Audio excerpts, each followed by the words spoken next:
Je m'intéresse beaucoup à l'actualité de mon pays déjà, le Maroc. Mon pays étant un pays qui porte un projet régional. Donc quand on s'intéresse à la région, on s'intéresse forcément au Maroc aussi, vu que voilà, il se veut un hub financier, il se veut un hub économique pour la région. Puis aux pays frères qui connaissent pas mal de turbulences, typiquement la Tunisie, l'Égypte et le Moyen-Orient aussi, de par notre origine arabe à tous. Le Maroc, justement parce que le Maroc, je sais que le Maroc économiquement c'est une force et que le Maroc a pas mal d'investissements dans le reste de l'Afrique, dans l'Afrique subsaharienne. Actuellement, je suis de très près en fait les évolutions économiques dans la région du Maghreb en général et en Tunisie particulièrement. Mais bon, sur des médias tels que Jeune Afrique, que je suis pas mal, on a l'opportunité justement de pouvoir voir un peu tout ce qui se fait sur la sphère, on va dire, africaine dans l'ensemble. Donc je veux dire que je ne me limite pas en fait à un seul pays en particulier, j'essaie quand même d'avoir l'information sur tous les pays, tant que ça concerne le continent africain. Les articles vont parler des opérations qui vont avoir lieu, de l'actualité au Maroc ou en Tunisie. Voilà. Ça dépend. J'ai pas un pays en particulier que je regarde. Après la Révolution, oui, ça m'intéresse de savoir ce qui se passe dans les pays orientaux, voilà, pour ne pas être perdu, voilà. C'est en Tunisie, comme je l'avais dit, je suis très intéressé comment ça bouge là-bas, surtout côté politiquement, côté élection, côté économique. Et là, ça chauffe un petit peu. En fait, voilà, je suis algérien, donc je suis l'Algérie en particulier. Et je sais que actuellement sur le plan politique, ce n'est pas encore visible. On va attendre les élections du 17 avril pour voir un peu mieux. C'est plutôt la culture, je m'intéresse beaucoup à ça. Surtout que je pratique la musique, donc avec ce qui se passe dans mon pays ou autre, c'est très intéressant, c'est vrai. Donc un festival ou les concerts ou tout ça, donc c'est très important. Pour moi, pour n'importe qui d'autre, c'est quand même un domaine qui reste très important pour le pays.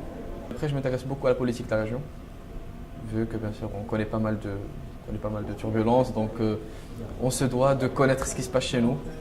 Et puis vu que politique et économique sont très proches, on se doit aussi de connaître ce qui va se passer dans chaque pays. Typiquement, actuellement on connaît les élections algériennes, donc on se doit de savoir qui va l'emporter pour savoir où va se diriger l'Algérie par exemple, typiquement.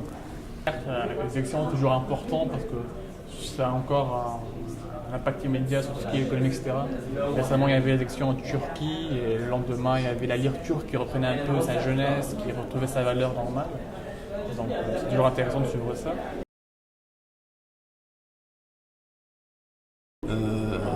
Moi, je fais un peu le distinguo entre Maghreb et Moyen-Orient. Donc le Moyen-Orient actuellement, il y a une partie qui est un peu en difficulté.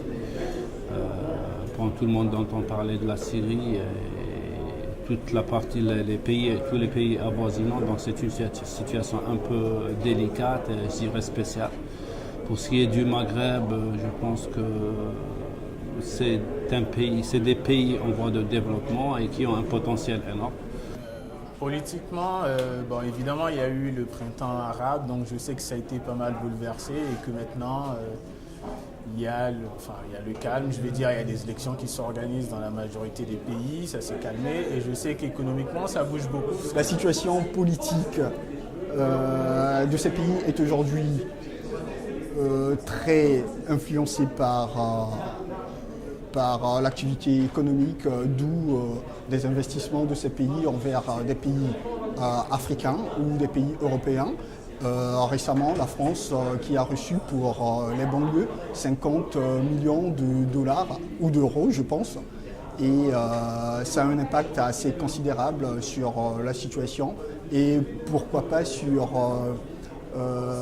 l'idée et l'opinion qu'on peut se faire de la démocratie dans ces pays.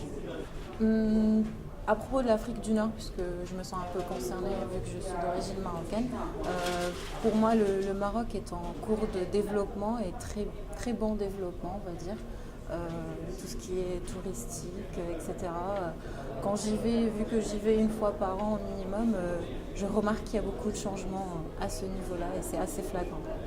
Ce sont des pays qui sont en reconstruction et je sais que c'est une zone qui a comme attrait justement le tourisme et qui essaie entre autres de développer d'autres activités pour rendre la région plus intéressante pour les investissements et ce genre de choses-là. Je vois pas mal d'entreprises qui s'implantent. Il y a de plus en plus d'entreprises françaises, européennes qui veulent s'implanter en Algérie, notamment avec les transports en commun, le métro, le tramway qui a été développé en Algérie. Après, des entreprises qui savent que l'Algérie est en croissance, donc c'est des parts de marché à prendre, notamment avec la crise qui a touché le monde. L'Algérie, comme c'est un pays qui a des parts de marché, qui a de plus en plus de parts de marché. Les médias sont généralement, je ne généralise pas, mais sont généralement politisés, que ça sert généralement des intérêts là ou là, voilà. Et je pense aussi que la région est mal présentée, surtout en Occident. Et ça me ferait vraiment plaisir de savoir qu'il y a des journaux qui se voudront plus neutres, qui se voudront plus objectifs dans leur jugement. Notamment par rapport au pays, par rapport à ses peuples, par rapport à ses croyances, à sa culture.